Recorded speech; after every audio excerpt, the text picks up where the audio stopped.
Hello one part 3 में आपका welcome है। तो आज हम सीखेंगे दो यानी कि टूल्स के बारे में। ठीक है, तो सबसे पहले हमारा टूल रहा है शेप टूल। ठीक है, अब इसको हम देखेंगे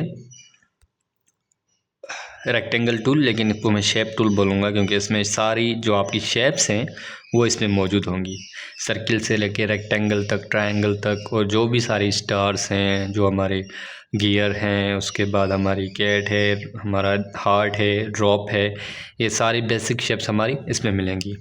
लेट सपोज मैं इसको ड्रा करता हूँ।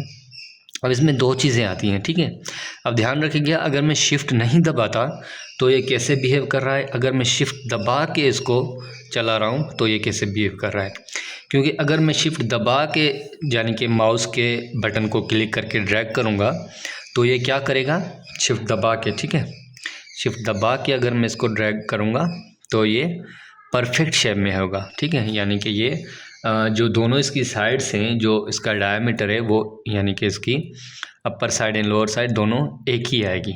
अगर मैं शिफ्ट नहीं दबाता तो आप देखें विड्थ और हाइट में फ़र्क देखें। ठीक है, फ़र्क आ रहा है। अगर मैं शिफ्ट दबाता हूँ तो फ़र्क ख़त्म हो रहा है। ठीक है, वो भी 108 हो रहा है, वो भी 108 हो रहा है। तो इसका मेन जो चीज़ है वो ये चीज़ है कि आप जो भी जो भी शेप ड्रा करें, अगर आपको एक्यूरेटली रखनी है, अगर बराबर ही रखनी है तो वो हम किससे कर सकते हैं, शिफ्ट दबा के कर सकते हैं। ये टूल हम ज़्यादा डीप में जाएंगे, लेकिन जो मैं आपको सिलेक्शन टूल बताने जा रहा था उसके लिए हमें लाजमी है कि पहले बेसिक पता होना चाहिए। ठीक है, लेट सपोज मैंने एक अंडर ड्रा किया है।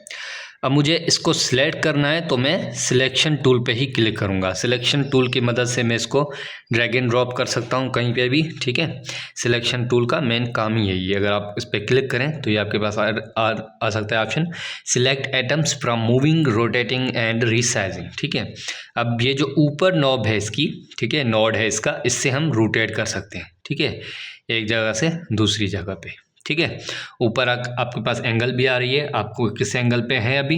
ठीक है, अब ये जो है इसे हम रिसाइज कर सकते हैं। अगर आपको बराबर ही रिसाइज करना है, यानी कि आप चाहते हैं हाइट और विड्थ चेंज ना हो, तो आप हमेशा कोने से पकड़ के रिसाइज करिएगा। अगर आप जो है इसको छोटा बहुत कर सकते हैं तो आप यहाँ से रिसाइज कर सकते हैं। इससे क्या होगा, इसकी हाइट जो होगी सिर्फ वो रिसाइज होगी, विड्थ रिसाइज नहीं होगी। विड्थ रिसाइज करेंगे तो इधर से आप करेंगे। ठीक है, तो ये दोनों चीज़ें अलग अलग होंगी। अगर आपको दोनों बराबरी में करनी है तो आप कोने से पकड़ेंगे तो ये दोनों बराबरी में होंगी।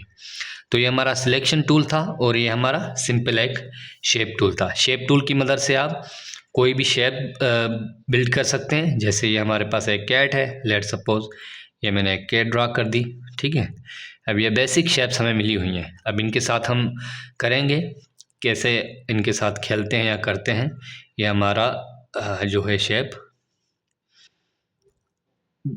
आई डोंट नो वे कहाँ गई लाइन, ये रही, ये रही। ठीक है, ये रही और ये रही। अब ये जो हमारी लाइन थी ये गार्ड लाइन थी, जो बता रही थी कि अब हमारी शेप जो है वो बिल्कुल सेंटर पे है। ठीक है, आई होप आपको ये दो टूल्स समझ आ गए हों। एक हमारा शेप टूल जिसकी मदद से हम बेसिक शेप्स बनाएंगे, और एक हमारा सिलेक्शन टूल जिसकी मदद से हम सिलेक्ट करेंगे किसी ऑब्जेक्ट को, ड्रैग एंड ड्रॉप करेंगे, रोटेट करेंगे और उसको घुमाएंगे, फिराएंगे। ठीक है, तो आई होप ये चीज़ दोनों हम आपको समझ आएंगी होंगी। अब अगली वीडियो में मिलते हैं, तब तक के लिए अल्लाह हाफिज़।